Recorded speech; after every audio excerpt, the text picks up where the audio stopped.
Baptiste Godelus, je suis infirmier de pratique avancée, psychiatrie santé mentale dans les équipes du Vinatier à Lyon, sur une équipe mobile actuellement. Et j'ai l'honneur de modérer ce symposium. On va démarrer en accueillant Anan Choudar et Magali Passini, qui sont aides-soignantes sur les équipes mobiles du pôle centre rive gauche à l'hôpital du Vinatier à Lyon. Anan Choudar a débuté en tant que ASH en 2014. Elle est aide-soignante depuis 2017. Elle a travaillé dans les unités d'urgence, puis de longue évolution avant de venir aux équipes mobiles. Et elle est aujourd'hui donc case manager dans cette équipe. Et Magali a aussi débuté en tant qu'ASH, mais en 2009. Ah, moi, je m'entends très fort, alors excusez-moi. Ok. Et Magali Passini, donc, elle aussi débuté en tant qu'ASH en 2009, puis aide-soignante en 2014. Elle a un parcours professionnel où elle est allée des unités les plus fermées en débutant à l'UHSA vers les plus ouvertes en terminant actuellement à l'équipe mobile. Et elles vont nous présenter leur fonction de case manager et aide-soignante en équipe mobile. Alors bonjour tout le monde. Du coup, on va vous présenter le rôle de l'aide-soignante au sein des équipes mobiles en tant que case manager. On va vous présenter un petit peu sur le modèle sur lequel on est parti. On s'est basé sur un modèle qui se nomme FACT, avec l'acronyme flexible, assertive, community et treatment.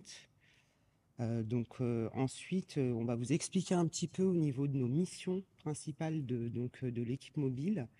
Le premier, c'est vraiment l'alternative à l'hospitalisation. Donc, on traite vraiment la crise. Ensuite, en deuxième point, c'est vraiment l'objectif aussi, la transition en sortie d'hospitalisation. Et pour la troisième, c'est la prise en charge qui peut être aussi durable pour des patients qui sont très, ou on peut dire complexes, où vraiment il n'y a pas du tout de limitation de durée au niveau de notre prise en charge. Ensuite, au niveau du schéma, vous pouvez regarder, c'est un petit peu les orientations d'où peuvent venir nos usagers. Ensuite, au départ, on est parti sur le rôle propre de l'aide-soignante au sein des équipes mobiles. Attends. Là, pardon. Donc, le rôle propre de l'aide-soignante, voilà, au sein des équipes mobiles. Au départ, on était parti sur des visites en binôme. Ça peut être aide-soignante, infirmier ou avec le psychiatre ou avec nos collègues aussi pluriprofessionnels. L'objectif, c'était accueillir, évaluer, accompagner la personne, planifier et assurer les soins, dispenser des soins d'hygiène et de confort, collaborer aux soins préventifs et curatifs, les actions aussi d'amélioration du bien-être et du confort de l'usager, promouvoir aussi l'autonomisation de chaque personne en fonction des projets individuels. On avait aussi les accompagnements dans les démarches éducatives, sociales, administratives au sein de la cité, assurer aussi l'accompagnement des personnes en fonction du degré d'autonomie et se rendre à une activité. Il y avait aussi des accompagnements là-dessus, ou effectuer des achats ou pour toute autre mission de soins. Donc aujourd'hui, notre rôle propre, qui est assez spécifique au sein des équipes mobiles. Donc je donne la parole à ma collègue Magali. Donc effectivement, notre rôle a évolué en fonction du temps, de nos pratiques. Donc maintenant, nous effectuons des binômes DVAD seuls, aussi bien nous que nos collègues infirmiers. Tout le monde, on peut faire des VAD seuls. Les missions spécifiques, c'est vraiment d'adapter l'intensité de la prise en charge au domicile, de s'inscrire dans une dynamique de travail en réseau, en collaboration avec la personne et avec l'équipe, et participer à l'élaboration d'un projet de soins axé sur le rétablissement. Fournir une intervention en cas de crise, surveiller et évaluer continuellement l'amélioration de la qualité de vie, l'atteinte des objectifs et signaler les modifications nécessaires au projet de soins du patient. Donc l'ouverture du case management aux aides-soignantes. En janvier 2021, le service mobile a été créé Et au niveau des case managers, il y avait uniquement des IDE et les ergos. On s'est basé sur la théorie du case management. C'est une étude qui montre que le case management concerne également d'autres métiers. Donc en fait, cette étude prouve qu'il n'y a pas de différence d'efficacité en fonction du niveau de diplôme. C'est juste les objectifs qui ne sont pas forcément tout à fait les mêmes. Donc moins le case manager est diplômé, il va plus être sur des accompagnements directs, des services, des aides concrètes, et plus il sera diplômé, ça sera plus sur de l'évaluation continue et de la négociation avec les institutions. Par contre, le résultat pour l'usager ce n'est pas plus ou moins important. En septembre 2023, l'expérimentation du case management pluridisciplinaire. Donc, 1 ou 2 usagers suivis par d'autres professionnels, donc aides-soignants, assistantes sociales, sociologues, pères aidants. Et depuis janvier 2024, la validation de l'expérimentation. Donc, le caseload pour les aides-soignants est de 6 usagers. Donc, les services assurés par le case manager, en fait, quand il y a la réduction des symptômes, c'est du case management clinique et intensif. Donc là, on va passer par, ça va être l'IDE. Et pour la satisfaction des besoins fondamentaux, la vie quotidienne, le développement des habilités et soutien dans l'environnement, la satisfaction et l'estime de soi, ça va être du case management pluriprofessionnel ou clinique. Donc maintenant, je vais vous présenter une vignette clinique d'un patient que je prends en charge pour vous expliquer un petit peu ce que nous, en tant qu'aide-soignant, case manager, on arrive à faire avec la pratique de l'aide de nos collègues aussi.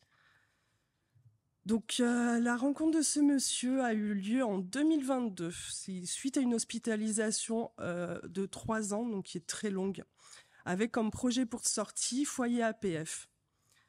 Donc, au départ, il est sorti pour un séjour d'essai de 3 mois.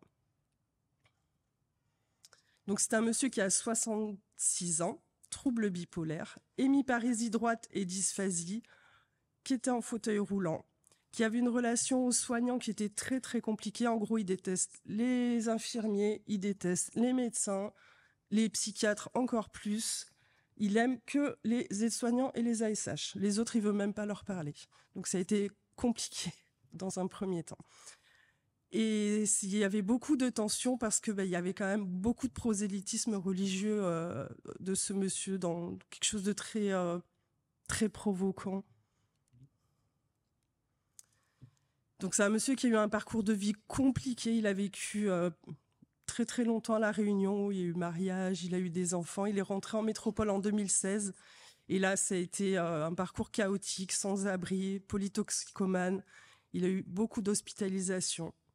Et puis, il a fait un AVC en 2017, une défenestration en 2018. Donc nous, quand on l'a pris en charge, l'objectif, c'était vraiment d'assurer la sortie d'hospitalisation et le maintien dans la structure APF. Donc, dans un premier temps, c'était un suivi case manager infirmier avec un psychiatre, assistante sociale et aide-soignant. Donc ça, c'était vraiment la petite équipe qu'il y avait autour. C'était des visites à domicile environ 2 fois par semaine, puis 1 fois tous les 15 jours en fait. Donc le but, c'était vraiment la stabilisation clinique et la mise en place du traitement, la surveillance du traitement. Augmentation autonomie, il y a eu un bilan ergo. Ensuite, à la suite de ce bilan ergo, il y a eu la mise en place du fauteuil roulant électrique. Et en fait, le fauteuil roulant électrique, il faut passer un permis. Donc c'est là où moi, je suis vraiment venue en renfort. Donc on a fait des entraînements, passer ce fameux permis pour son fauteuil électrique, qu'il a eu d'ailleurs, qui était très content, ce qui lui permet aussi de l'autonomisation. Et ensuite, il a rencontré notre sociologue pour vraiment travailler l'autonomie décisionnelle et relationnelle. Donc la phase 2, l'objectif, c'était vraiment de l'aider à pouvoir entrer dans un logement pérenne, puisqu'au niveau de l'APF, en plus la structure fermée, donc il fallait vraiment aller sur un logement pérenne. Donc là, on a fait le relais case manager IDE ASD, donc là, c'est moi qui ai pris le relais. et le relais psychiatre IPA. Donc on s'est retrouvé ASD IPA, avec toujours assistante sociale, sociologue, ergo, infirmier, enfin voilà. On est passé au niveau des VAD une fois tous les 15 jours, une fois par semaine. On reste flexible, ça fait partie du système, de notre fonctionnement. Et puis, on est allé sur une diminution progressive des traitements. La mise en place d'aides à domicile. Et ensuite, il y a eu recherche de structure d'hébergement. Donc, démarche administrative, installation et étayage dans le nouveau logement. Donc, la phase 3, l'équipe, donc toujours la même équipe.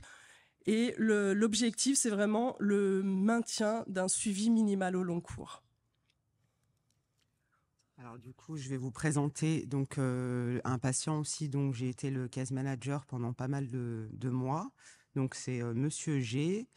Il est arrivé donc sur les équipes mobiles en février 2022 suite à une réhospitalisation pour crise classique au domicile. Il était déjà connu de notre équipe. Il y avait eu un petit suivi de 6 mois en 2021 dans un contexte d'épisode dépressif. Du coup, on avait fait un relais CMP. Et du coup, on a continué quand même une prise en charge au vu de la fragilité de ce monsieur. Donc, c'est un monsieur âgé de 53 ans, syndrome anxio-dépressif sur personnalité obsessionnelle compulsive, aggravation depuis 2020. Ensuite, on a le parcours de vie. Donc, c'est un monsieur qui avait travaillé en tant qu'agent administratif. Il a eu 2 hospitalisations en 2009, donc pour les mêmes épisodes. L'AH, il touche l'AH depuis, a toujours vécu avec ses parents et son père qui était veuf, dont il était l'aidant principal. Le père a été accueilli en EHPAD depuis 2020, ce qui pouvait expliquer aussi l'aggravation de ses symptômes. Donc la première phase, c'était l'infirmier qui était le case manager. Donc il y avait le médecin et il y avait une aide-soignante, donc moi-même. Donc, pour une stabilisation clinique et du traitement, l'alternance, l'objectif en tout cas, c'était l'alternance à l'EM. Pour les hospitalisations, alors elles étaient un peu plus courtes pour le coup quand on est arrivé donc sur cette prise en charge. Et l'objectif aussi, c'était une demande de SAMSA. Donc, la phase 2, le relais, donc infirmier case manager m'a été donné, donc en tant qu'aide-soignante case manager. Il y avait toujours le médecin sur la prise en charge. Donc, il y avait une investigation du diagnostic TSA.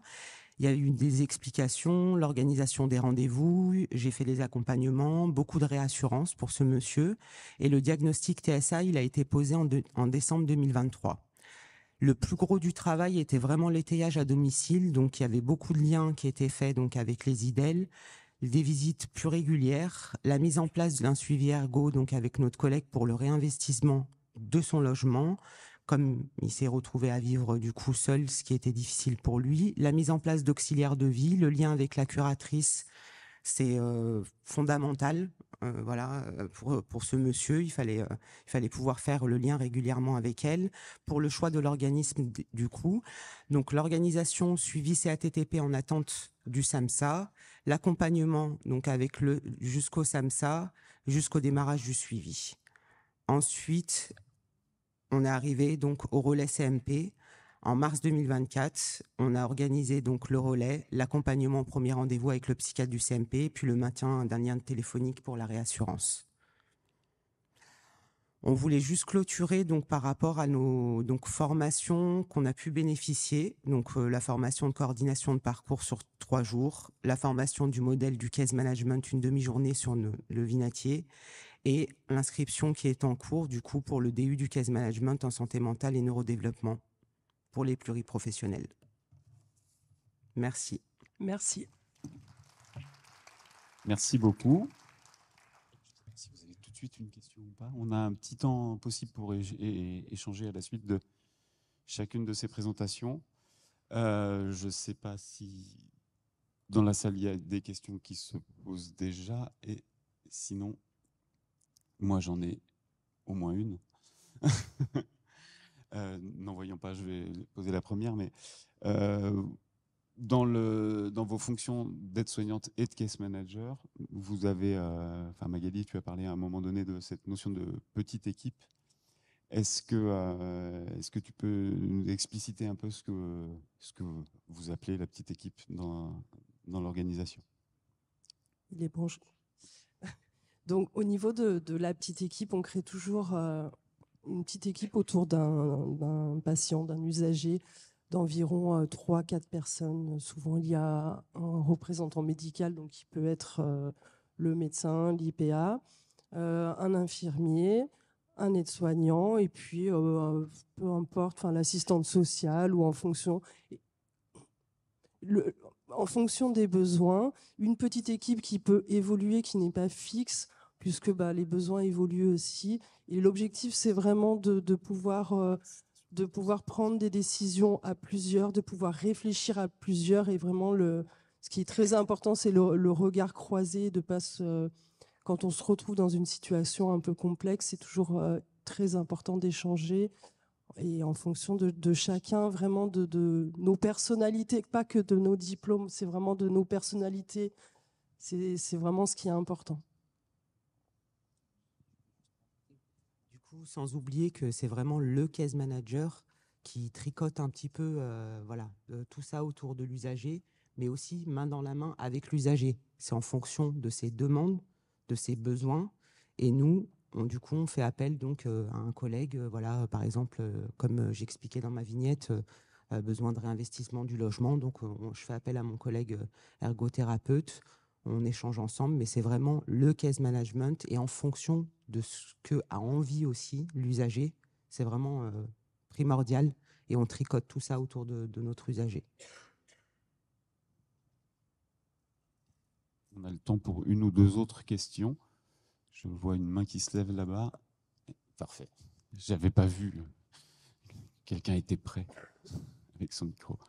Le temps que le micro arrive, j'en profite pour informer qu'on a laissé des plaquettes là sur le bord de la scène que vous pourrez prendre sur le thème des nouveaux métiers et nouvelles approches en psychiatrie. C'est des plaquettes qui ont été éditées par le CREPSI des Pays de la Loire et qui croisent quasiment parfaitement les professions qu'on présentera aujourd'hui, sauf l'APA.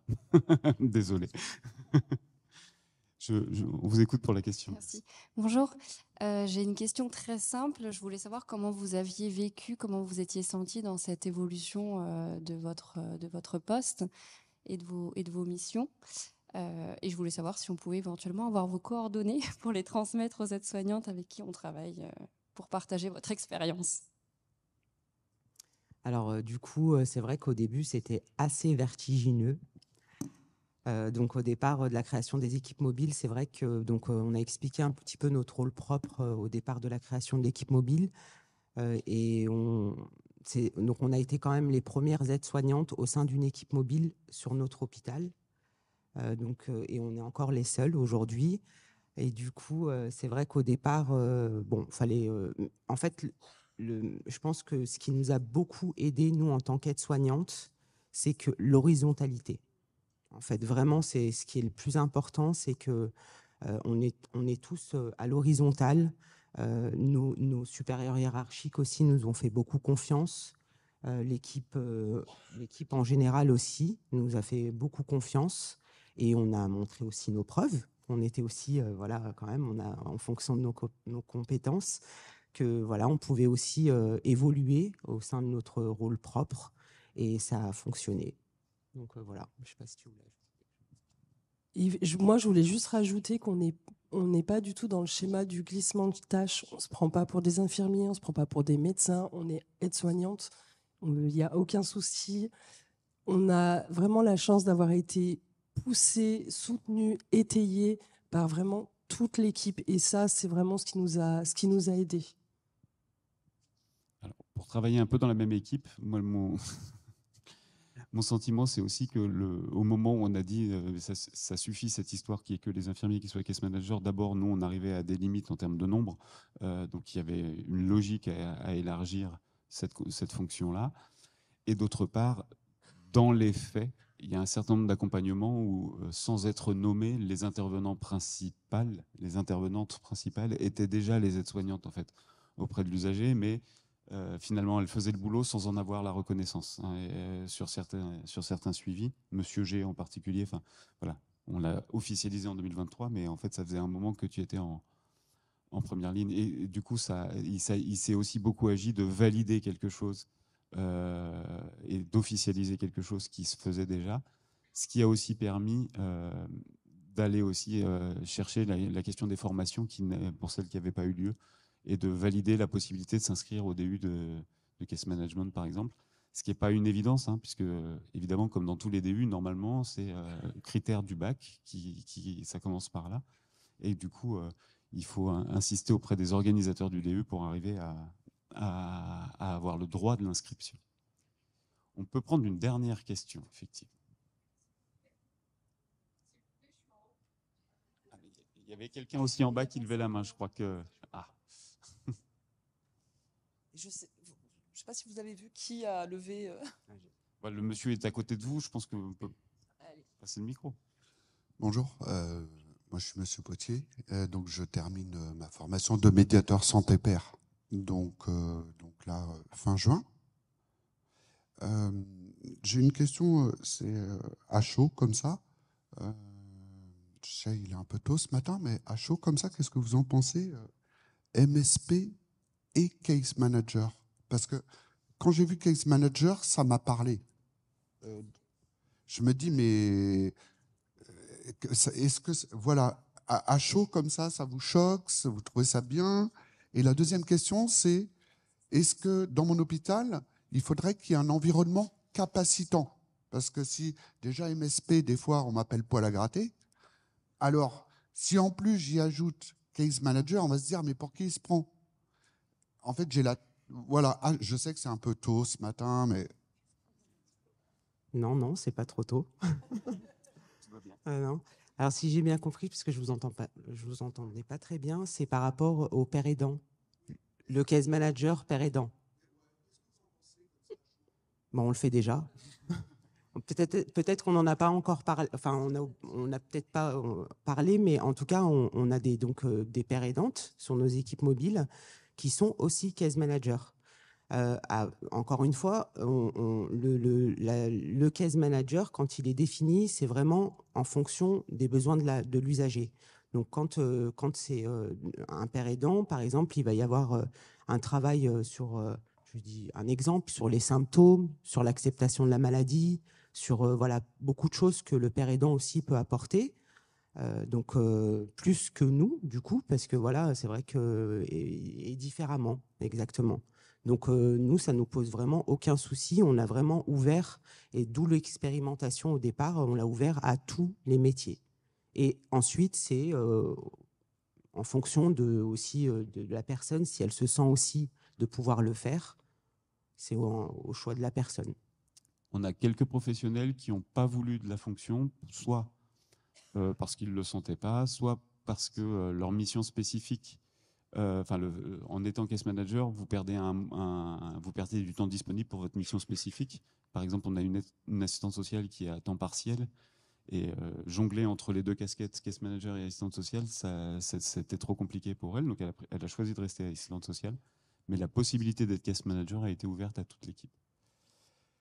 On va s'arrêter là pour cette intervention-là, puisque nous avons un timing vraiment respecté pour accueillir Laurence Kern, qui est enseignante chercheuse à l'UFR STAPS de Paris-Nanterre, où elle est aussi responsable de la troisième année de licence en activité physique adaptée et santé.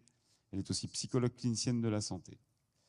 Et ses recherches portent notamment sur les comportements à risque pour la santé, allant de l'inactivité physique à l'addiction à l'activité physique, en particulier dans le contexte des personnes souffrant de troubles psychiatriques, mais aussi en population générale. Merci pour l'invitation. Donc, en effet, je vais vous parler d'activité physique adaptée avec mes différentes casquettes. Dans un premier temps, je vais faire un état des lieux. On sait que 50% des personnes qui vivent avec des troubles psychotiques ne respectent pas les recommandations de l'OMS en matière d'activité physique, c'est-à-dire qu'ils sont trop inactifs, c'est-à-dire qu'ils ne font pas 30 minutes d'activité physique par jour, avec 2 séances de renforcement musculaire par semaine et des exercices d'étirement. ce qui est le cas de beaucoup de personnes, mais c'est encore plus le cas pour ces personnes-là. Ajouté à ça, on a beaucoup de sédentarité, c'est-à-dire le fait de rester assis comme vous êtes là longtemps. Alors pourquoi? Ça, c'est dû aux symptômes et aux traitements. Les personnes qui ont des troubles psychotiques ou des troubles mentaux ont une fatigue perçue qui est vraiment élevée, qui entraîne donc une activité physique qui est moindre, une envie de procrastiner dans son canapé qui est beaucoup plus forte. Donc on est moins motivé, on a moins de volonté, et moins on est motivé, moins on a de volonté, moins on a envie de faire, plus on se sent fatigué. Et cette motivation est aussi un des symptômes des maladies, des troubles mentaux. Alors pourquoi? Donc il y a différentes barrières qui ont été soulevées, et ce qui est important, c'est pas de juste citer ces barrières, mais c'est de voir sur lesquelles on va cibler, lesquelles on va pouvoir travailler. Donc on a des barrières liées à la pathologie, les symptômes, les effets ressentis des traitements, des barrières sociétales avec la stigmatisation, mais aussi l'accessibilité aux différents lieux où on peut faire l'activité physique. Des barrières psychosociologiques avec anxiété, dépression, la peur du regard des autres, la peur des contacts sociaux ou moins de contacts sociaux, des expériences passées en activité physique qui sont négatives. Alors souvent, ça peut se faire dans les cours d'éducation physique et sportive, qui sont parfois, pour certaines personnes, assez traumatisantes. Des expériences négatives, manque de motivation, un support social qui n'est pas du tout aidant, et ça n'a pas de sens, en fait, dans notre vie, des fois, de faire de l'activité physique.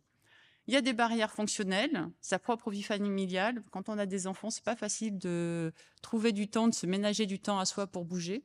Le niveau d'autonomie, qui peut être plus ou moins faible, les ressources financières, la météo, le climat et les coûts que ça engendre de faire l'activité physique. Des barrières liées aux connaissances, manque d'informations ou pas de connaissances. Comment je fais de l'activité physique, par où je vais commencer. Et enfin, des barrières physiques. Alors, il n'y a pas de hiérarchie, hein, elles arrivent toutes en même temps, enfin, elles sont toutes importantes.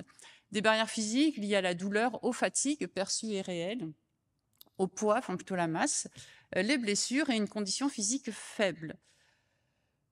Sur lesquelles l'enseignant APA, lui, va pouvoir agir sur certaines barrières. Déjà, il faut les identifier, ces barrières, pour agir dessus et pour les lever, pour permettre de faire l'activité physique. Donc, dans les recherches, on sait que l'activité physique a des effets positifs sur des symptômes. On peut agir sur la douleur, les fatigues, les blessures et la condition physique qu'on peut améliorer. Dans l'éducation thérapeutique, on peut travailler sur les connaissances. À moindre mesure, mais quand même au niveau fonctionnel. Alors, à moindre mesure, ce que je vous proposerai des solutions après pour proposer des activités physiques aux personnes qui ont des troubles mentaux, mais pas que, des ALD, sur toute une année qui coûte strictement rien ou pas grand-chose. Et on peut agir sur l'anxiété, la dépression. Enfin, on sait bien que l'activité physique a des effets bénéfiques sur anxiété, dépression, mais aussi on peut travailler sur la motivation et le sens et la notion de plaisir. Donc, dans un premier temps, il va falloir identifier ces barrières, les hiérarchiser et négocier avec l'usager, lesquels on va commencer à travailler. Et ce que disait Philippa hier, qui était assez intéressant, c'est que oui, c'est un long travail, hein, ça se fait pas du jour au lendemain de changer ses habitudes. Faut être patient, et puis on va les prendre une par une, les barrières, et on va les lever. Dans les barrières les plus importantes, selon Romain, Ahmed Jérôme, c'est la motivation, puis la fatigue, le support social, les ressources financières et le climat. En même temps, Ahmed Jérôme vit au Québec. Ceci étant, à Marseille, je pense que l'été, c'est pas facile non plus. Mais ce qui est important, c'est que ces barrières-là, c'est pas l'enseignant d'APA qui va les lever, c'est un collectif, en fait, c'est ce qu'on disait, on est une équipe, et autant je peux travailler en tant qu'IAPA sur l'anxiété, autant la psychologue va peut-être m'aider aussi à travailler là-dessus, en lien avec la pratique physique. Donc c'est vraiment, on est toute une équipe autour des usagers. Donc ça va entraîner un cercle vicieux du déconditionnement. Au plus je vais être sédentaire, pas motivée, ou je vais être fatiguée, je vais m'isoler. Cet isolement va créer en fait des douleurs, va créer de la dépression, de l'anxiété. Je vais me sentir bon à rien. Ma condition physique générale va décliner, ma qualité de vie aussi. Je vais avoir des troubles métaboliques plus importants, une dépression, anxiété. Je vais consommer plus de cigarettes et en fait, je vais dans un cercle vicieux qui entraîne une mortalité prématurée de 15 à 20 ans.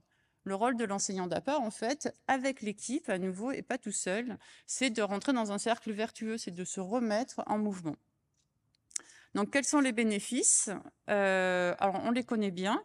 Dans la population générale, elles sont moins étudiées dans les troubles mentaux, mais l'activité physique adaptée améliore de façon significative la santé mentale, enfin, la liste de facteurs que vous voyez là, fonctionnement cognitif, la mémoire, qualité de vie, fonctionnement global, la symptomatologie dépressive. Elle diminue de façon significative l'intensité et la sévérité des symptômes et la symptomatologie. Si on fait une revue de littérature, en fait, on voit que l'activité physique, alors on verra tout à l'heure les preuves, hein, mais l'activité physique, en fait, permet d'améliorer l'humeur, la participation sociale, le fonctionnement cognitif et social, la condition physique, etc., etc. Donc c'est une vraie valeur ajoutée, en fait, et c'est une vraie prise, enfin, j'aime pas le mot prise en charge, vous allez voir pourquoi, mais un accompagnement complémentaire. Donc je regarde Dominique Villard parce qu'on avait commencé à travailler ensemble sur l'activité physique adaptée, et c'est vrai que des fois, il y a des patients qui ne voulaient pas aller dans des groupes de remédiation cognitive parce qu'ils n'étaient pas prêts. Ils rentraient d'abord dans nos programmes d'APA et ensuite ils étaient prêts ou l'inverse. Donc il y avait vraiment une complicité ou des échanges qui nous permettent d'aiguiller les patients aussi en fonction de là où ils étaient prêts à aller. Donc alors, je ne peux pas m'empêcher de sortir ma casquette de chercheuse, mais je trouvais que c'était intéressant, les conclusions de cet article, qui est une revue systématique, où ils ont analysé toutes les interventions qui étaient faites pour améliorer le niveau d'activité physique et diminuer la sédentarité. Sur les 3 ou 4 000 études qu'ils ont recensées, ils n'en gardent que 11 qui répondent à des critères de qualité de recherche sur lesquels on va pouvoir vraiment affirmer que les résultats sont justes ou pas faux, en tout cas. Dans ces interventions, il y en a qui sont axées sur l'activité physique et la sédentarité uniquement, et il y a des interventions qui étaient axées sur activité physique et sédentarité, plus des interventions sur l'alimentation, le sommeil, plus les styles de vie. Les approches pour améliorer l'activité physique et diminuer la sédentarité, ces approches psychoéducation, entrevue motivationnelle, TCC, mais aussi des programmes en APA. En groupe ou individuellement, face à face, téléphone, web, enfin, on a plein de possibilités pour le faire. Les résultats, c'est que sur ces 11 études, il y a 3 études qui sont jugées efficaces pour améliorer le niveau d'activité physique, donc pour que les personnes fassent plus d'activité physique. Aucune étude n'a été jugée efficace pour diminuer la sédentarité. Ce qui est intéressant, c'est que les 3 études, les voilà, on ne va pas les passer en revue parce qu'on n'a pas le temps, mais dans ces études-là, il y a quelque chose, moi, qui m'a marqué. C'est que de ces 3 études, les interventions efficaces, donc ces 3 études-là, durent entre 12 à 30 semaines. Elles sont dans un cadre communautaire, donc encadrées et supervisées par des professionnels de l'activité physique adaptée ou des professionnels de la santé. Et elles sont avec ou sans activité physique. Et ça, je trouve que c'est important. Alors, Dominique me connaît bien, elle sait bien que je dis mais non, c'est les profs d'APA qui doivent faire de l'activité physique. Mais en fait, je reviens un peu là-dessus en me disant mais il faut initier le mouvement et c'est peut-être pas par le prof d'APA parce qu'on a des relations un peu personnelles avec l'activité. Puis des fois, on peut se dire ah non, surtout pas là, moi je veux pas. Mais du coup, le psychologue, l'infirmier peut aussi amener quelque chose. Alors pourquoi je dis ça ? C'est parce que dans ces 3 études, il n'y en a qu'une étude qui propose un vrai programme d'activité physique adaptée, celle de William, la dernière, avec un programme de marche. Les 2 autres, en fait, travaillent sur un style de vie sain, où en fait, on va parler en TCC, en entretien motivationnel, pourquoi il faut faire de l'activité physique. Et l'autre, elle est assez intéressante, ils parlent de santé de façon générale, ils ont fait un manuel de santé, mais ils donnent un podomètre aux usagers. Et à la fin de chaque semaine, ils font un téléchargement des activités de marche. Et en fait, on se rend compte que ça a suffi pour faire bouger les personnes. Et je trouve ça intéressant parce qu'on peut quand même initier de l'APA, de l'activité physique, sans avoir de spécialiste de l'activité physique. Et c'est un premier moment et un premier mouvement, en fait. Après, bon, c'est bien, on en reviendra de passer par des pros. Mais ça veut dire qu'il faut que ce soit concerté. Alors, bon, très rapidement, il y a d'autres études dont on a besoin. Alors, je passe rapidement parce que je vais arriver au plus concret. Alors, quelle activité proposer ? On trouve plein d'activités dans la revue de littérature. Nous, ce qu'on a fait, c'est on a proposé des jeux ludomoteurs. Donc, je suis repartie des cahiers de remédiation cognitive que j'ai transformés, chaque exercice, en jeu ludomoteur, c'était des chats, poules, renards, vipères qui ont été transformés, puis on a créé des jeux à partir de ce que savaient faire et ce que pouvaient faire les usagers. Et non pas à partir de ils sont pas capables de. Donc on va leur proposer ça par défaut. Les activités étaient participatives, c'est-à-dire que eux, à un moment donné, ils nous ont dit les règles non, pas celle-là, mais plutôt celle-là. Quand je fais du renforcement musculaire, j'aimerais bien plutôt travailler ça. Qu'est-ce que tu penses de cet exercice? Et ils venaient avec leur propre circuit training en renforcement musculaire. First a montré que on pouvait aussi demander aux patients ce qu'ils avaient envie de faire et que ça fonctionnait bien de partir sur leur activité préférée. Mais ne nous censurons pas parce qu'il y a en réhabilitation psychosociale, il y a plein de choses qui sont faites en France qui sont hyper intéressantes. Donc là, le surf. Ici, à Poitiers, ils travaillent avec le comité départemental du sport adapté où ils proposent plein d'activités sur des cycles d'1 année avec des éducateurs. Donc, les procédures pour inclure l'APA. Nous, à Sainte-Anne, en fait, ce qu'on fait, c'est que, ce qu'ils font surtout, c'est que l'APA est dans un processus, le patient est au cœur de la réhabilitation psychosociale, et en fait, on a des regards croisés. C'est comme un conseil de classe, finalement, où on a l'élève au milieu, et puis le prof de français, de maths, voilà, qui vont discuter, et on le voit différemment, ce patient, et on a des choses à partager, mais c'est le patient qui va être au cœur du processus. En institut de santé mentale, le parasport connecté, donc je change là de cadre, mais parce que ce que fait Léo Barassin et son équipe est vraiment intéressant, c'est plus en réadaptation.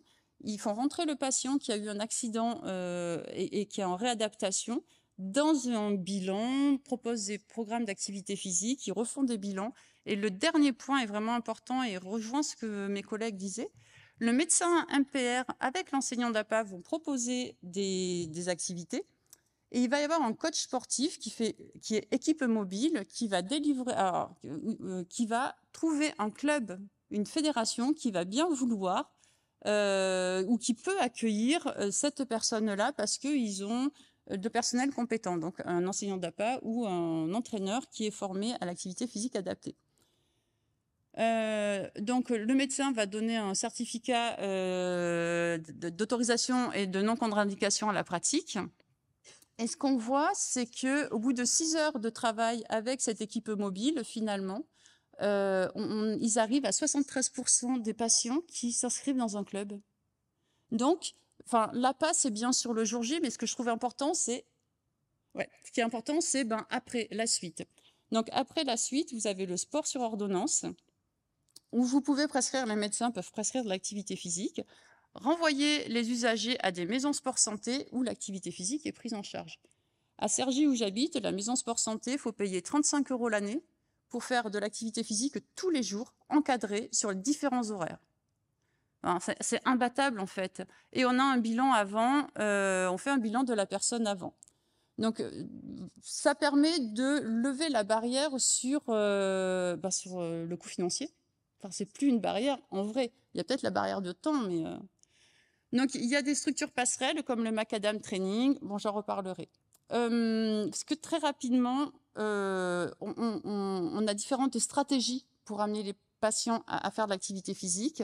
Celles en vert, fixation d'objectifs, planification, encouragement social, récompense et motivation, celles qui sont démontrées fonctionner parfaitement. Et je terminerai sur cette diapo. Je trouve ça intéressant. Paquito Bernard a fait une synthèse d'articles de Turki Adawi et Flora qui dit que le titre est provocateur, mais je l'aime beaucoup, et si bien se comporter avec un patient avec des effets négatifs. C'est-à-dire qu'on peut le mettre dans une démarche plutôt passive, suiviste, où on lui fait faire, genre on est géo, allez, bouge avec moi, c'est super, mais sans le responsabiliser en fait sur l'activité physique et le sens que ça peut avoir. Donc, plus les participants percevaient les enseignants APA comme responsables de leur activité physique, plus leur niveau d'activité physique était faible un mois plus tard. Par contre, plus ils étaient acteurs, ils comprenaient que c'était pour eux, plus ils avaient tendance à faire de l'activité physique après. Donc, ce qu'on appelle la littératie, je parle rapidement. Voilà, merci pour votre attention.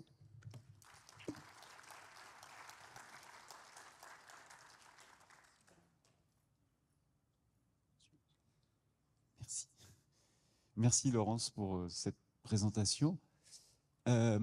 En t'écoutant, on entendait bien la notion de de l'intérêt quand même d'un accompagnement sur la durée.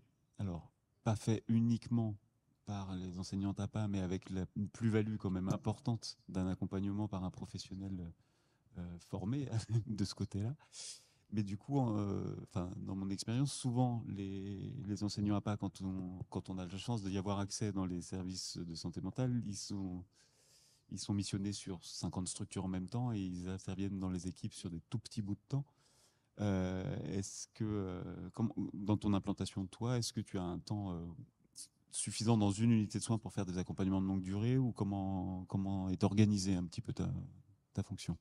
Alors, en fait, moi, c'était un petit peu particulier quand j'ai commencé à travailler au GHU avec Dominique Villard et Isabelle, parce que je venais en tant qu'enseignant-chercheur aussi, et que je venais avec plein d'étudiants qui faisaient leur stage.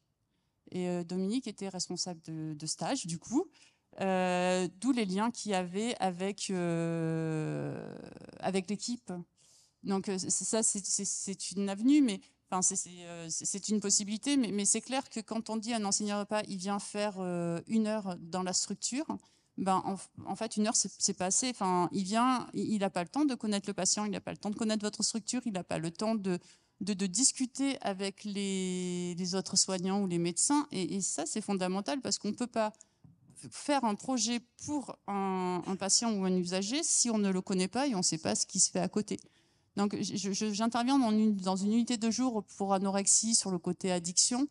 Et dans le temps où j'interviens, le staff du jeudi matin, 8h, 11h, est obligatoire, en fait, pour que j'apprenne à connaître les patients, là où ils en sont, et le travail des médecins. Donc, quand on embauche un IAPA, un enseignant d'APA, ce n'est pas pour 1 heure. En vrai, on doit l'embaucher 2 heures pour 1 heure de travail. Parce que ce travail-là, il est fondamental. Ça n'a pas de sens. Enfin, sinon, on prend un géo ou on envoie au Club Med, en fait. Sauf que les IAPA font 3 à 5 ans d'études et que ils ont des compétences et il faut en profiter de ces compétences. Donc, et ces compétences, c'est justement pouvoir discuter avec les autres soignants ou les pères aidants, ou inclure des pères aidants dans Macadam Training, la structure passerelle dont je parlais. C'est des parcours urbains, en fait. Ça coûte 10 € de l'heure. On ne paye que quand on y va avec le même éducateur. On avait imaginé avec Hélène Bossé, qui a créé le Macadam Training, de faire payer le père aidant et le patient que 10 € et pas 20 €. Comme ça, le père aidant pouvait nous aider aussi à accompagner le patient. Donc, il y a plein de choses qui existent, sauf qu'on ne le sait pas et que ça prend du temps, mais l'IAPA, lui, connaît un peu plus quand même. Voilà, donc du coup, je trouve que c'est important de donner ce temps à l'enseignant d'APA et pas attendre de lui 1 heure d'activité physique et géo, quoi. C'est pas ça. Merci. Je crois qu'il y a une question. Alors, je vois en bas de certaine Dominique qui a été souvent citée.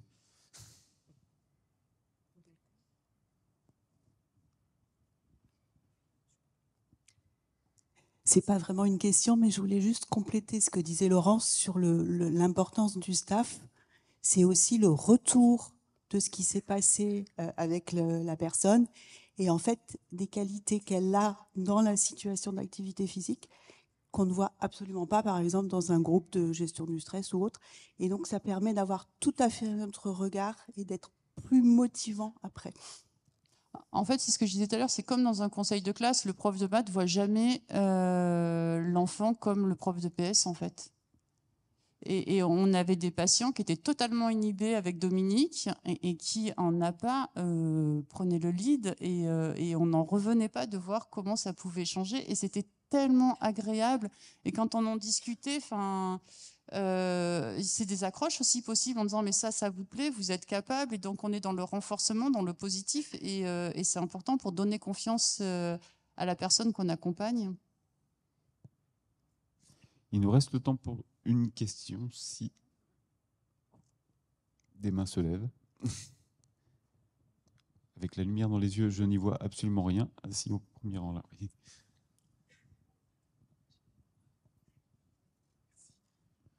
Bonjour, je suis Fabien Gréco, je suis chef de service d'un SAMSA. C'est juste pour compléter ce que vous dites au niveau des barrières. Il y a une barrière, je travaille dans une zone rurale. je suis super jaloux quand je vous entends parler d'une maison de sport à 35 € l'année.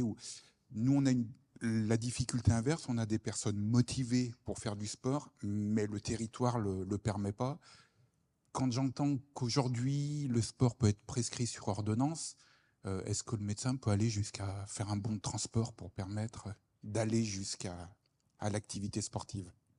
Alors, du coup, c'est ça, je ne saurais pas y répondre mais je sais que quand on va sur le site Amélie, il y a bien écrit qu'on peut faire des prescriptions d'activité physique, mais qu'elles ne sont pas remboursées, en fait. D'où les intérêts de faire. Je suis désolée, je vois rien. D'où l'intérêt d'aller dans des associations ou des maisons sport santé. Il me semble que du coup, non, le bon de transport, c'est vraiment pour des raisons plus médicales. Mais ceci étant, par exemple, ce qu'ils font à Garches, c'est dans le cadre de l'hôpital et leur structure sport santé est dans l'hôpital. Donc peut-être que se rapprocher des hôpitaux pour voir s'il y a des structures de jour ou des équivalents maison sport santé en fait. Peut-être que là, si, après je ne sais pas jusqu'à quel point on peut dire que le bon de transport serait valable, mais il y a alors c'est pas satisfaisant, mais il y a des interventions internet quand même qui existent, des programmes internet. Il y a le groupe Vivoptim qui a créé une plateforme où on peut avoir un accompagnement en activité physique adaptée. Vivoptim, c'est un groupement de mutuelles. Ça concerne à peu près 8 millions de Français. C'est AMGEN, Massif, c'est tous les gros groupes comme ça. Merci beaucoup. Il va être temps de passer la parole à Claire Carinti, qui est directrice d'une association dans le nord de la France, et qui est une association, et Claire a été précurseur dans le champ de l'accompagnement au développement d'une vie professionnelle choisie pour les personnes qui n'ont pas accès à l'emploi, ou alors qui n'ont accès qu'à l'emploi spécialisé dans les structures de type ESAT. Ce qu'on appelle l'emploi maintenant, l'emploi accompagné ou la fonction de job coach. Elle est aussi vice-présidente du collectif France Emploi Accompagné, et elle intervient aujourd'hui pour évoquer la professionnalisation de ces acteurs de l'accompagnement. Je suis maladroit. J'espère que je n'ai pas pété.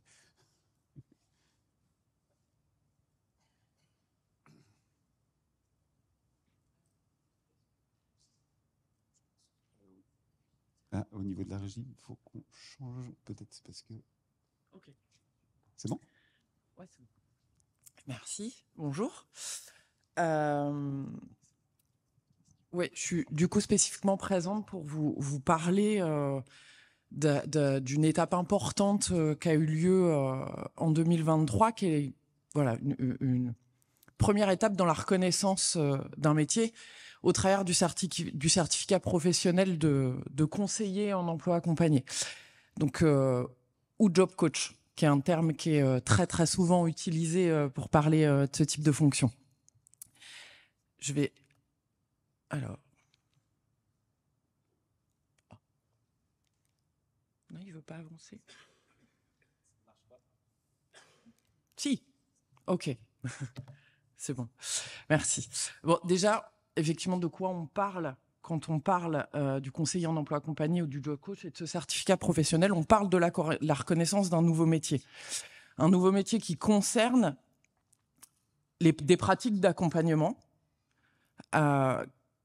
qu'on appelle, et depuis une dizaine d'années, qui concerne particulièrement l'accompagnement vers et dans l'emploi, entre emplois, des pratiques qu'on évoque au travers des dites de job coaching aussi, et qu'on une vocation principale, c'est de permettre de développer et de soutenir au long cours une vie professionnelle choisie. Je fais exprès d'utiliser ces termes parce que sinon on entend souvent les questions d'accompagnement à l'insertion professionnelle, d'accompagnement, d'accès à l'emploi, de maintien dans l'emploi. Derrière ces termes, sur les pratiques de job coaching ou d'emploi accompagné, il est vraiment question, particulièrement dans le champ de la santé mentale, mais pas seulement, en fait, ça concerne toute la population, de permettre aux personnes de s'émanciper, de se rétablir au travers développement d'une activité professionnelle au travers de la possibilité d'avoir une vie professionnelle qui est choisie. C'est extrêmement important parce que ces pratiques se sont construites en réaction et en alternative à des pratiques traditionnelles et surtout à des pratiques qui venaient à un moment donné déterminer le fait que un tiers vient évaluer et déterminer ce qu'une personne est capable ou pas de faire, et le fait qu'une personne puisse ou pas construire une vie professionnelle et choisir sa vie professionnelle, et particulièrement, alors dans le jargon on dit en milieu ordinaire ou en milieu protégé. Donc c'est bien une réaction au fait que beaucoup de personnes vivaient des vies professionnelles dans des environnements par défaut. Donc en ESAT particulièrement, mais pas seulement, ou n'avaient pas de vie professionnelle du tout. Parce que n'étaient pas suffisamment soutenus, il y avait une problématique de moyens pour leur permettre de construire cette vie professionnelle. Donc pour toute personne dont la spécificité et la complexité de la situation rend toutes les prestations issues des services d'accompagnement de droit commun, donc le service public de l'emploi, mais pas seulement, tout ce qu'il existe dans le droit commun pour soutenir quelqu'un dans sa vie professionnelle. Donc quand tous ces services sont un peu coincés, en tout cas ne permettent pas à la personne d'atteindre ses objectifs et de construire ce qu'elle veut construire. Et donc historiquement, ces pratiques, elles ont été pensées et elles ont été mises en œuvre pour les personnes reconnues en situation de handicap du fait de troubles psychiques, de troubles du neurodéveloppement, du développement intellectuel. Alors pourquoi on cible particulièrement ces publics? C'est que des services d'appui spécifiques pour des gens qui ont des problématiques spécifiques, quel que soit le sujet, existaient. Par contre, pour les personnes qui vivaient ce type de problématique, soit ce que je vous disais juste avant, soit ils n'avaient pas de vie professionnelle du tout, soit elles étaient automatiquement orientées vers le milieu protégé. On estimait qu'il y avait vraiment une frontière très forte où tout était centré sur l'évaluation individuelle de la personne, l'évaluation de ses capacités en disant « tu es capable, tu n'es pas capable. Tu n'es pas capable de travailler en milieu ordinaire. » Et ce n'était pas centré sur de quoi as-tu besoin, comment on vient t'appuyer pour que tu puisses construire la vie professionnelle que tu veux, quel que soit l'environnement dans lequel tu veux être. C'est pas du tout la même chose. Donc pourquoi, à un moment donné, une certification? Donc ces pratiques dont je vous parle, qui existent au travers de l'emploi accompagné, qu'ils soient conventionnés ou pas. Je ne vais pas reprendre tout l'historique du développement de ces pratiques en France, mais on a la chance en France d'avoir pu faire reconnaître au travers de la loi 2016 et donc faire financer en partie par l'État des dispositifs pour développer spécifiquement ce type de pratique. Mais il y a aussi des tas d'acteurs sur les territoires qui ne sont pas encore financés et donc qui continuent à se débrouiller pour mettre en place ce type de pratique. Donc c'est pour ça que je dis conventionné ou non conventionné, mais en tout cas, depuis 2016, on a une vraie montée en charge de ces pratiques du fait de cette entrée dans la loi et de cette reconnaissance. Et on a vraiment boosté, en fait, le développement de ce type de dispositif. Et ça a été très rapide. Alors, on est en 2024, c'était en 2016. Je veux dire, en 8 ans, il y a eu une explosion. Et donc une explosion de personnes qui devaient être accompagnées, une explosion de dispositifs et une explosion de professionnels qui se devaient de pouvoir mettre en place ce type de pratique. Donc il y a un moment donné où il était indispensable de soutenir et structurer, accompagner la compréhension des valeurs, des fondamentaux de ce type de pratique et puis comment les mettre en œuvre. Donc soutenir la montée en charge, assurer la formation et l'acquisition de compétences professionnelles qui sont spécifiques et auprès de professionnels engagés, favoriser le recrutement de personnes qualifiées, faire reconnaître les compétences spécifiques acquises, soutenir la constitution d'une profession émergente et, je vous le disais, soutenir l'appropriation, l'incarnation d'un cadre de valeurs et de fondamentaux qui sont déterminants dans la qualité des pratiques. J'insiste énormément là-dessus parce que c'est quand même là que se joue, il y a une nécessité à comprendre ce cadre fondamental et ces valeurs pour pouvoir mettre en place ces pratiques. Donc cette certification, en fait, qui a été le collectif France Emploi Accompagné, qui avait accompagné du coup l'entrée dans la loi de ce type de pratique, s'est mis en marche assez tôt pour faire reconnaître par l'État ce métier. Donc, il repose sur des missions spécifiques et un référentiel d'activité. Donc, la question de l'évaluation individuelle globale et multidimensionnelle des besoins de la personne, on n'est pas sur les capacités, on est bien sur les besoins de la personne pour qu'elle puisse réaliser ses objectifs professionnels et ce qu'elle s'est fixé et là où elle veut aller. Un accompagnement dans la réappropriation de ses rêves, la direction de son projet professionnel et dans la mise en œuvre de cette activité. On est dans le champ de l'activité rémunérée, mais quel qu'en soit le format. J'insiste là-dessus aussi, parce que dans l'univers et la culture de l'insertion professionnelle, qui est très normalisée, on va beaucoup et on pousse les gens à aller beaucoup sur des fiches de poste, sur des choses très normées, existantes, fixées avec un cadre horaire qui est classique. Là, non, on accompagne le développement d'une vie professionnelle, quel que soit le format de cette vie professionnelle. L'accompagnement des communautés de travail impliquées au cours des parcours professionnels. Donc ça, c'est absolument déterminant dans ce type de pratique. On n'est pas dans le soutien individualisé exclusivement d'une personne, on est aussi dans le soutien donc des employeurs, mais donc des communautés professionnelles. On est aux côtés des communautés professionnelles et de façon durable. L'accompagnement de la personne tout au long de son parcours. Donc c'est là où je disais de façon durable. Quel que soit le soutien individuel reste présent, quel que soit là où on est la personne. Et à chaque fois qu'il y a un tiers et un environnement professionnel, il y a ce soutien de cette communauté professionnelle. Pourquoi on a été jusque-là? Donc j'ai commencé à vous le dire. Ok.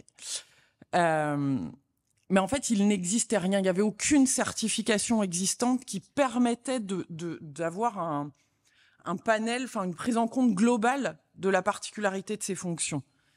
Il n'y avait pas de certification, en fait. Soit on est dans le champ de la relation d'aide, des handicaps spécifiques, soit on est dans le champ de l'insertion. Les cultures sont différentes et les pratiques sont différentes. Donc il n'y avait pas de certification qui permettait d'épouser la totalité de ces fonctions. Et aucune qui permettait de viser de l'accompagnement sur la durée avec une approche globale de la personne et de l'environnement dans lequel elle se trouve. Donc, aucune certification qui propose des compétences visant l'accompagnement sur la durée des communautés professionnelles. Ça, c'est vraiment très...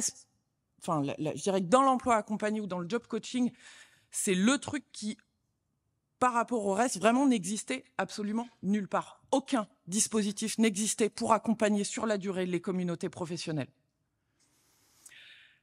Et un effort important de formation des professionnels par les structures.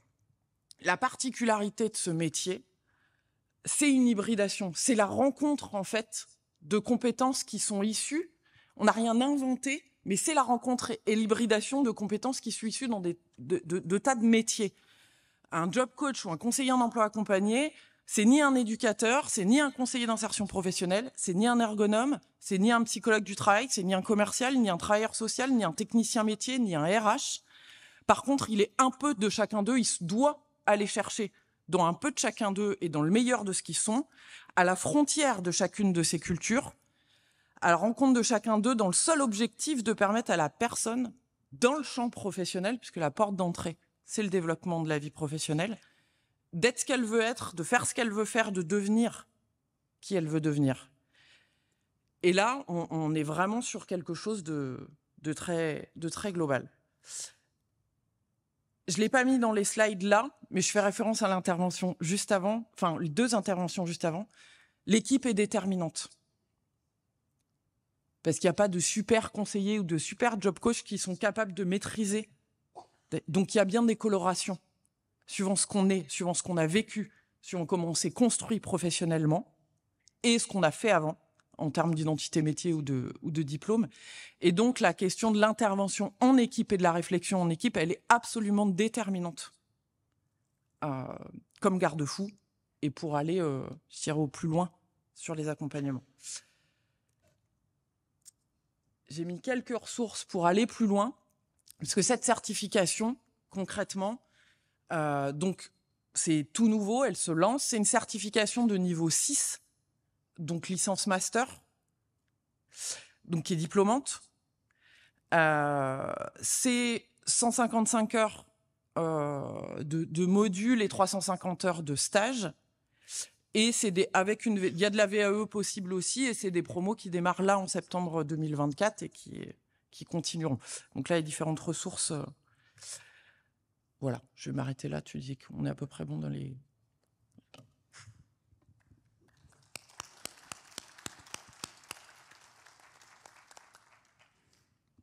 Merci pour ton intervention. J'ai pas de questions qui me viennent là, mais je vois que tu as un micro devant toi. Je suis autonome, je suis mon micro. C'est merveilleux. En fait, c'était juste une remarque par rapport à ce que tu disais. Je trouve que c'est intéressant parce que quand on fait appel à... on a cette certification, mais on est dans une équipe.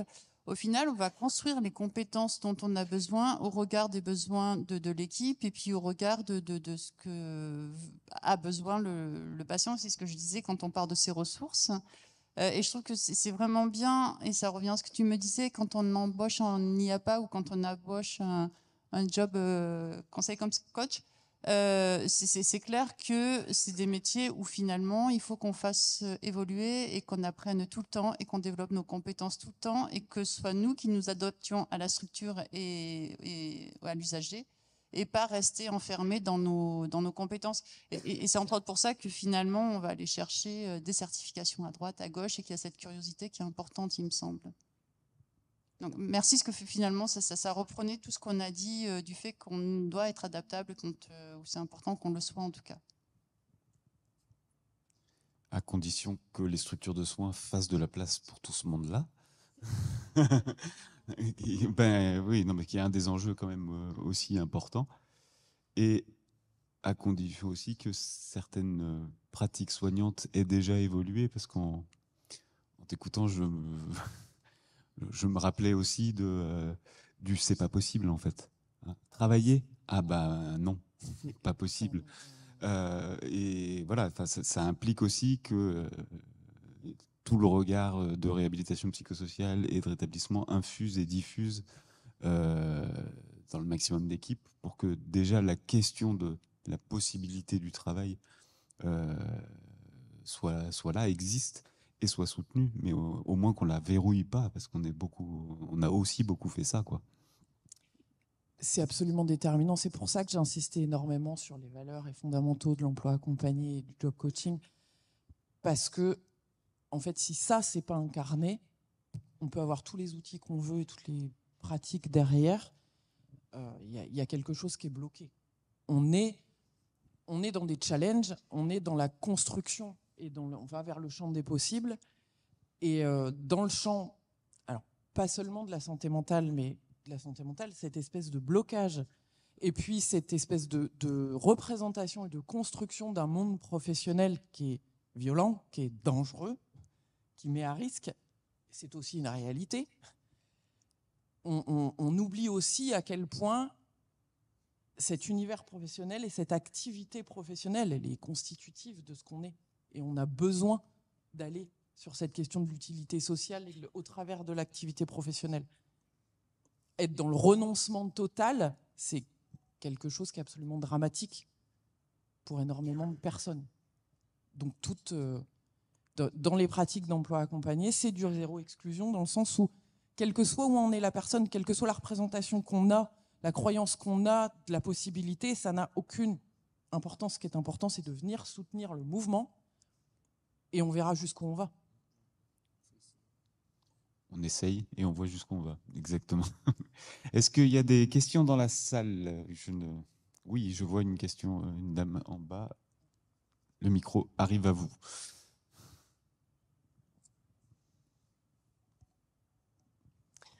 Oui, bonjour. J'aurais voulu une petite précision en disant qu'une fois qu'on a ce certificat professionnel de conseiller en emploi dont vous parlez, dans quelle institution, où est-ce qu'on peut mettre en œuvre ce qu'on vient d'acquérir,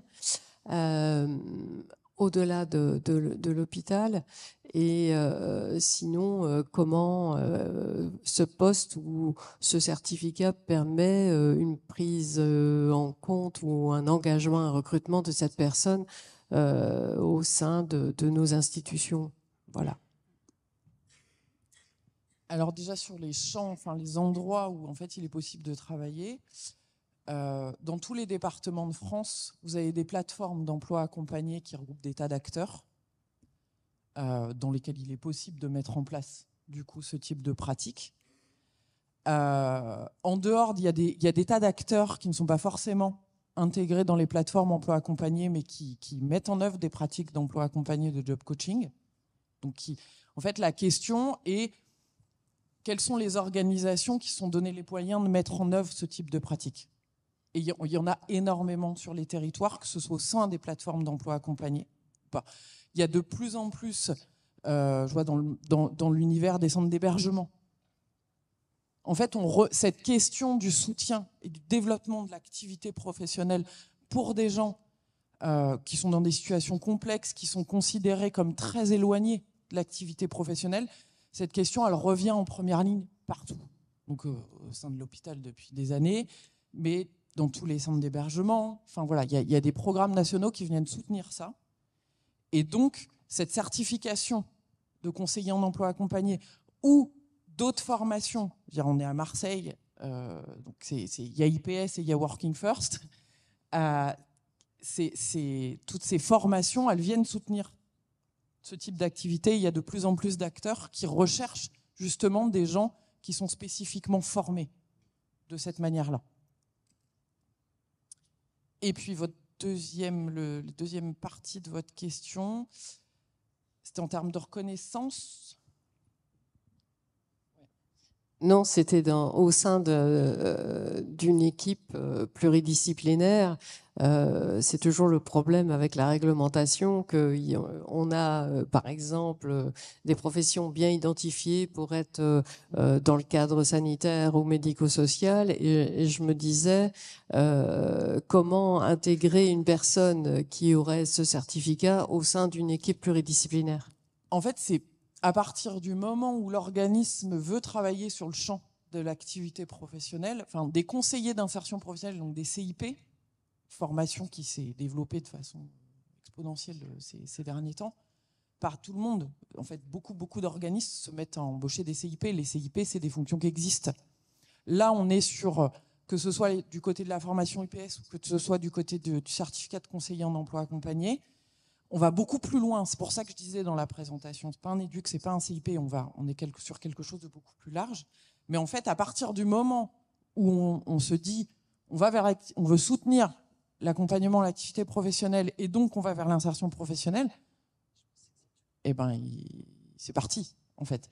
Après, d'un point de vue plus réglementaire et lié aux conventions, le CFEA fait un travail important auprès des branches professionnelles pour que ça entre. Que cette certification et ce métier entrent, du coup, parce que c'est aussi déterminant pour la suite. Je me permets, du coup, parce que j'aimerais bien aussi compléter. Je m'appelle Manon, je travaille chez Working First, justement, donc formée IPS, et on est aussi sur le dispositif emploi accompagné du 13, du coup. Et pour répondre à votre question, pour le coup, au Working First, on est énormément à ne pas travailler au Working First. C'est que des partenariats. C'est-à-dire que moi, par exemple, je travaille comme ergothérapeute dans une équipe de réhabilitation psychosociale. Et c'est un partenariat. C'est-à-dire que je suis mise à disposition 2 jours par semaine dans l'association, en échange de quoi un certain nombre de personnes de la file active de la réhab est accompagnée de manière intensive par le working. Il y a ce type de fonctionnement, mais je pense aussi à des collègues en belges où ils étaient au sein d'une équipe de réhab, ils ont été quelques-uns à se former. Bon, là, pour le coup, c'était aussi de l'IPS, mais ça peut être très bien ce certificat professionnel. Ils ont été quelques-uns et au fur et à mesure, ça a essaimé dans l'équipe jusqu'à devenir carrément une belle équipe de job coach, finalement, et pour accompagner au sein de l'institution même, finalement, des personnes. En fait, il y a une particularité française du fait d'une réglementation qui a été posée en 2016 et du coup du développement très rapide de dispositifs sur tous les départements. Mais sur chaque département français, on peut trouver des configurations différentes. C'est pour ça que je répondais en disant qu'il y a des tas d'organisations qui aujourd'hui, à partir du moment où on va vers cette question-là, demain dans les ESAT, il y aura en fait des job coachs. Enfin, il y en a déjà beaucoup des job coachs et des gens avec des certifications conseillers en emploi accompagné, puisqu'avec le plan de transformation des ESAT, c'est une obligation, il faut qu'ils s'y mettent. Ok. Ce sera la conclusion pour cette intervention-là. On va accueillir maintenant Aude Sibert, qui est infirmière en pratique avancée, mention psychiatrie et santé mentale. Elle exerce dans une structure de réhabilitation psychosociale sur Bordeaux.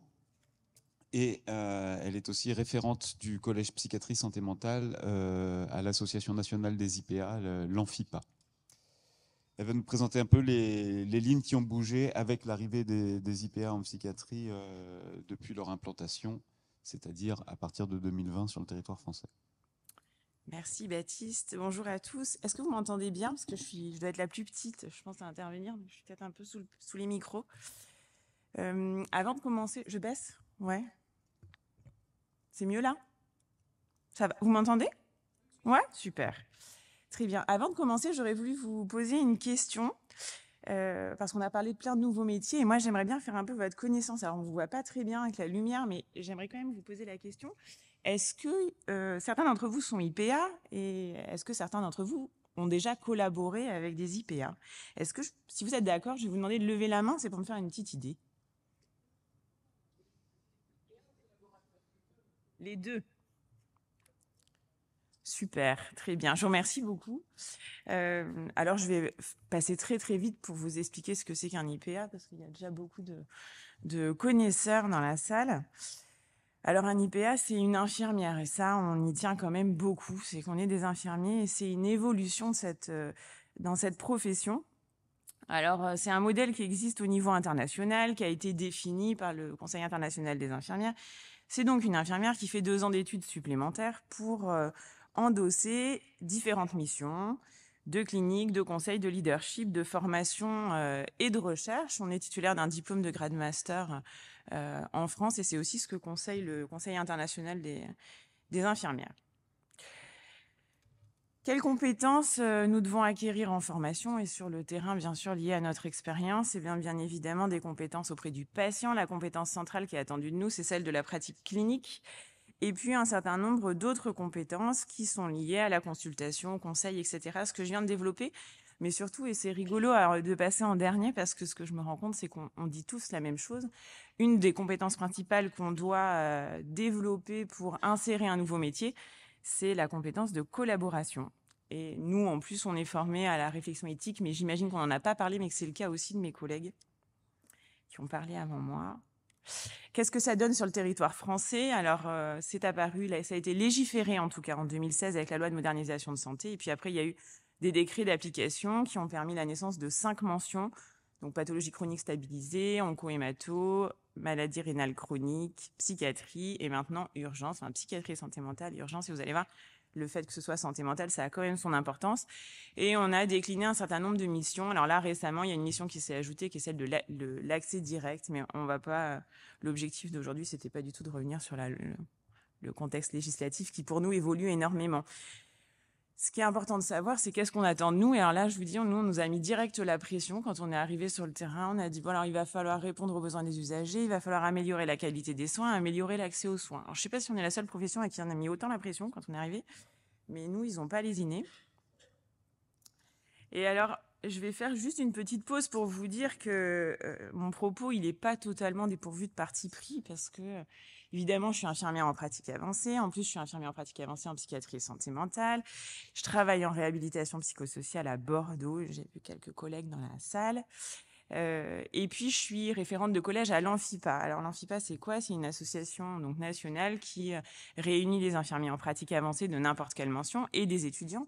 Mais surtout, quelles sont nos missions à nous? Eh bien, c'est de promouvoir et d'étendre justement l'existence et la qualité des soins infirmiers dans la pratique avancée. Et alors ça a vraiment son importance. Et vous allez voir, mon discours va être teinté un petit peu dans la suite de ça. Bon, il y a évidemment beaucoup de mots défendre dans nos objectifs, mais on va pas se crisper.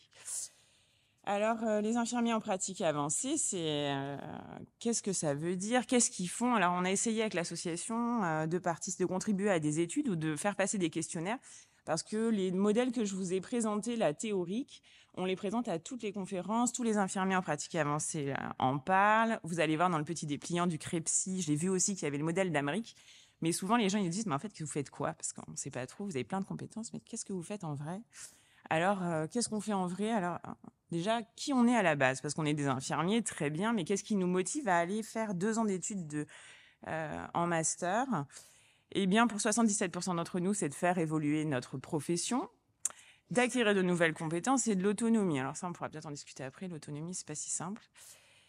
Mais surtout, à la base, c'est une majorité d'infirmiers experts. Alors en ce moment aussi, on parle beaucoup de ça. Est-ce que les infirmiers experts sont IPA? Est-ce qu'ils sont pas IPA? En fait, ce qu'on voit dans les questionnaires qui ont été passés, c'est qu'à la base, la majorité d'entre nous ont déjà des compétences supplémentaires et des qualifications supplémentaires, donc à leur diplôme d'infirmier, alors en coordination, en management, en droit, en éthique, en psychothérapie, un certain nombre d'entre nous, en éducation, en recherche et en soins infirmiers, parce qu'il y avait des masters précurseurs. Mais non plus, c'est pas vraiment l'objet de mon propos.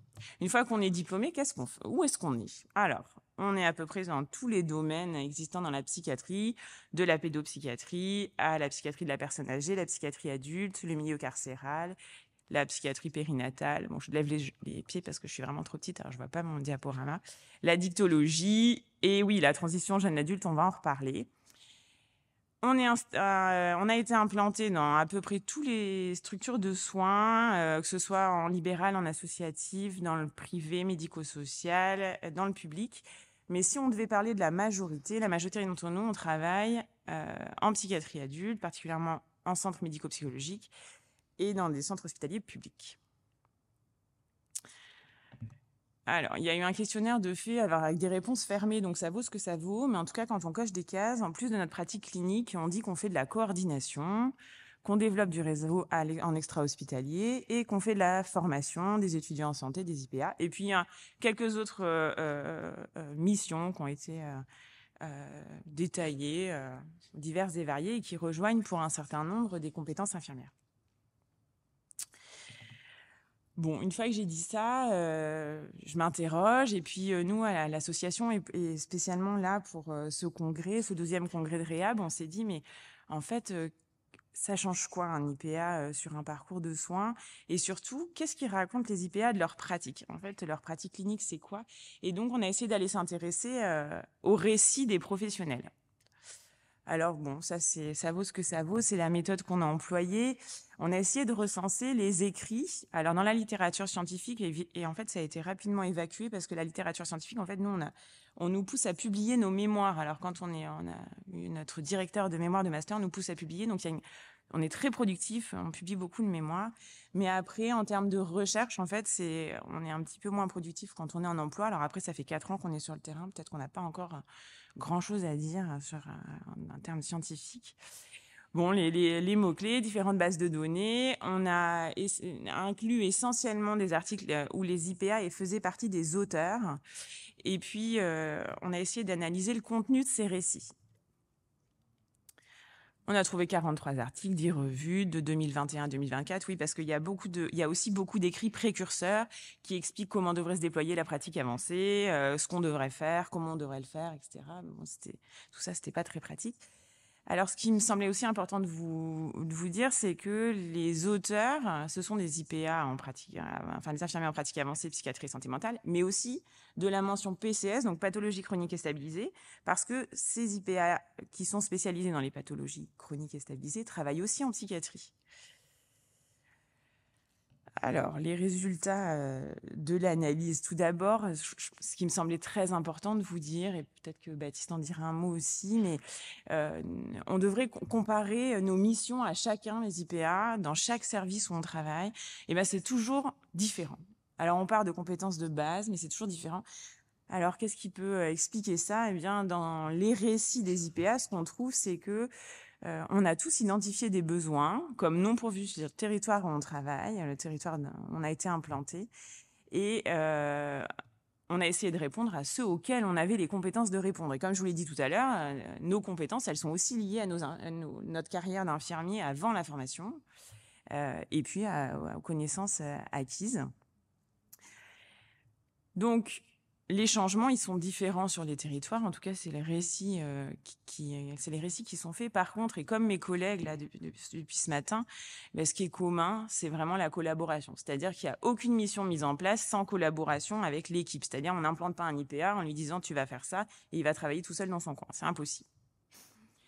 De l'analyse des récits, de l'analyse thématique. Alors, en toute modestie, bien sûr, parce que je suis pas du tout une chercheuse en sciences humaines, donc soyez humble. Mais en tout cas, ce qu'on a pu dégager, c'est une première thématique autour de l'enrichissement du parcours de santé et une deuxième autour du soutien au développement des capacités dans un parcours de soins orienté vers le rétablissement. Alors, c'est un peu pompeux, mais je vais détailler un peu ce que je vais dire. Alors, l'enrichissement du parcours de santé, c'est d'abord la complémentarité. Alors, comment on devient un complément, cette pièce de plus du puzzle, et pourquoi nous, on prétend faire ça? 5 minutes, voilà, faut que je me dépêche. Alors, on prétend faire ça parce que on a appris en formation d'IPA à utiliser des modèles infirmiers pour analyser les situations, et ça, c'est peu développé en formation initiale. Donc, on voit un petit peu différemment les choses.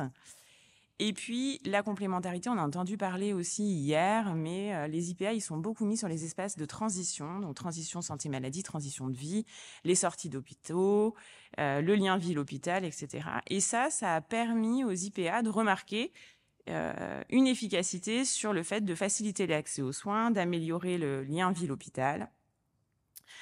Les IPA, ils ont aussi développé un espèce de modèle de consultation. Alors, j'ai essayé de regrouper ce qui pouvait être les traits communs du modèle de consultation IPA. Tout d'abord, un maillon supplémentaire dans la graduation des soins. Le temps, alors ça, on en parle beaucoup, nous, chez les IPA, mais en fait, des consultations plus fréquentes, plus longues si nécessaire, et l'amélioration de la réactivité du binôme psychiatre-IPA, parce qu'on a tendance à dire qu'on les remplace, mais en fait, ça, c'est vraiment une image complètement dévoyée de ce qu'on peut faire, mais surtout, on arrive à être plus efficace ensemble. Un contenu coloré santé. Alors, ce qu'on a voulu dire par là, c'était les IPA, ils s'intéressent beaucoup à faire de la prévention dans plein de domaines, de l'éducation, de la promotion de la santé, et ils ont des préoccupations particulières autour des inégalités sociales de santé et d'accès aux soins. Et donc, il y a un certain nombre de projets qui sont développés à partir de ça. Et puis la coordination, fluidifier, améliorer la pertinence des soins, c'est un gros mot pour dire qu'en fait, on fait beaucoup d'évaluations, d'orientation dans le parcours, d'information de ce qu'il y a sur le parcours de santé. Et puis, on essaie de connaître le maillage territorial et surtout d'entretenir des liens avec ce maillage qui sont pérennes et efficaces. Parce que ça, c'est un gros défi. On met en place aussi un certain nombre d'innovations qui sont liées à ces besoins non pourvus qu'on a identifiés, dont on aurait les compétences pour pouvoir répondre à ces besoins. Et puis, on participe à des expérimentations que je n'aurai pas le temps de développer là. Le soutien au développement des capacités, pour moi, c'est quelque chose auquel je tiens quand même beaucoup. Et donc, je trouvais ça aussi chouette de le relire. Alors, il y avait peut-être un biais de confirmation aussi, bon, on va discuter. Mais en tout cas, ce que les IPA ils disent dans leur récit, ce dont ils font part, c'est cette relation vraiment de partenariat, orientée vers la connexion aux autres, le fait d'avoir une posture d'allié. Alors, il y a plein de petites actions qui sont dans notre domaine pour viser la déstigmatisation, limiter les effets secondaires, être plutôt dans un mouvement de déprescription, construire des plaidoyers, développer des mesures alternatives à la coercition et renforcer l'accès aux droits et à l'exercice des droits, mais dans les parcours de soins, en toute humilité. Voilà. Et puis la proposition et la diffusion d'outils soutenant l'empowerment. Là, bon, je vous en ai listé quelques-uns, mais surtout ce qui me paraissait important, c'est que dans la quasi-majorité des écrits apparaît le mot valeur et le fait d'interpeller les personnes autour de leurs valeurs et de leurs projets. Évidemment, on collabore. Ça, c'est dans les deux premières, avec les patients, les usagers, les proches aidants. J'ai utilisé le vocabulaire qui avait été utilisé dans les récits. C'est plutôt au niveau de la co-construction, d'intégrer dans le parcours, d'accompagner, de soutenir, etc.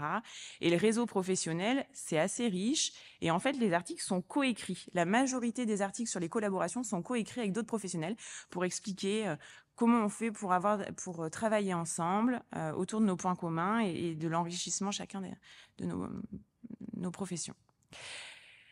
On essaie aussi d'améliorer la qualité des soins. Et pour ça, comment on s'y prend? Eh bien, il y a des recherches sur les soins infirmiers. On participe à des groupes de bibliographie. Alors, c'est Benoît Chalençon qui a parlé de ça, qui est infirmier au Vinatier, mais il dit qu'on est des influenceurs de l'evidence-based practice, hein, c'est-à-dire qu'on diffuse dans les services et les résultats probants, et on essaie d'accompagner nos collègues, et nous-mêmes, on essaie de les appliquer dans la pratique, et on essaie d'évaluer ce qu'on fait.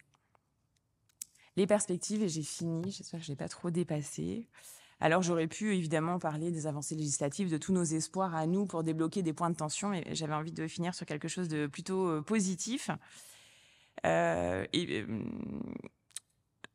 parle du temps, Philippe Amotte hier, elle a parlé du temps, et je crois que tout ce qu'on fait, c'est aussi lié au temps qu'on nous donne, et au temps nécessaire à la qualité des soins, à la collaboration. Et évidemment, je ne peux pas m'empêcher d'amener ce point de vigilance qui, moi, commence à m'interpeller, qui interpelle beaucoup les IPA, on l'entend beaucoup à l'association. C'est le fait que, ça y est, nous aussi, on va devoir répondre à une politique gestionnaire, et donc il faut rendre des comptes sur la quantité de patients qu'on voit, le temps qu'on passe en consultation, notre file active. Et on a du mal à envisager, en tout cas pour l'instant, que la qualité des soins, elle puisse se faire avec une restriction du temps, une coercition du temps pour nos pratiques. Voilà. Et puis évidemment, dans ma présentation, pour moi, il y a un gros manque. C'est, j'ai pas trouvé d'article de personnes concernées qui ont rencontré des IPA. Alors je me dis, j'aimerais bien un jour revenir, si Baptiste me réinvite, et puis vous dire que je pourrais présenter ici avec une personne concernée et qu'on aura toutes les deux essayé de retrouver des récits de personnes dont le parcours a été complété par un infirmier en pratique avancée, et puis qu'on puisse vous faire part de l'expérience et des résultats en santé qu'ils ont perçus avec l'implantation d'infirmiers en pratique avancée. Voilà, je vous remercie beaucoup de votre attention. Merci à toi, Aude, pour ce respect parfait du timing jusque-là, magique. J'ai pas vraiment de questions, mais je note, et puis je partage complètement ça en tant qu'IPA aussi, mais je note vraiment, on redécouvre peut-être l'eau chaude en disant ça, mais quand même, toutes les interventions, la question de l'équipe qui est quand même juste centrale en tout. Alors oui, c'est sûrement pas une nouveauté, mais c'est probablement quand même un point hyper important. On a tous besoin des autres et d'autres qui n'ont pas tout à fait le même regard pour arriver à construire des choses, et puis évidemment du regard de l'usager en premier lieu sur son projet. Je ne sais pas si mes collègues ont des questions particulières pour Aude, ou si dans la salle il y en a. Alors, j'ai quand même un point. Moi, donc en équipe mobile, sur le travail de l'IPA en équipe mobile tel que je l'exerce, j'allais dire, pour trouver la place et la plus-value clinique et le besoin de soins, tu parlais de temps, il y a aussi besoin de ce temps-là, c'est-à-dire que comme on est des professions, la plupart du temps, quand on arrive dans les équipes, on est les premiers, ou dans les premiers en tout cas, il n'y a pas de place prédéterminée pour cette fonction-là. À l'implantation d'un IPA dans une équipe, il y a besoin d'expérimenter des choses en fait, et de prendre du temps. Je sais que sur l'équipe mobile, nous, ça, avant que mes missions se déterminent bien précisément, ça a pris en fait entre 2 et 3 ans.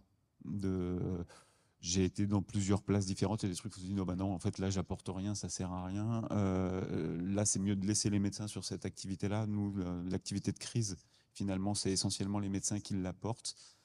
Et moi, je porte essentiellement l'activité de la ligne long cours des patients très complexes, mais parce que mon parcours, c'était 10 ans de réhabilitation psychosociale avant de faire IPA, que effectivement j'ai des formations en remédiation cognitive et autres, et qu'on peut proposer ça en équipe mobile, et que l'idée, c'est d'aller amener des choses nouvelles ou des choses en plus dans le parcours.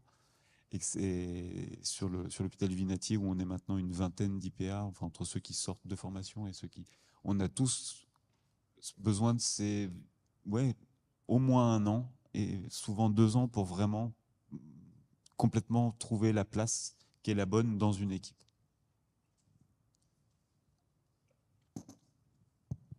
Ouais.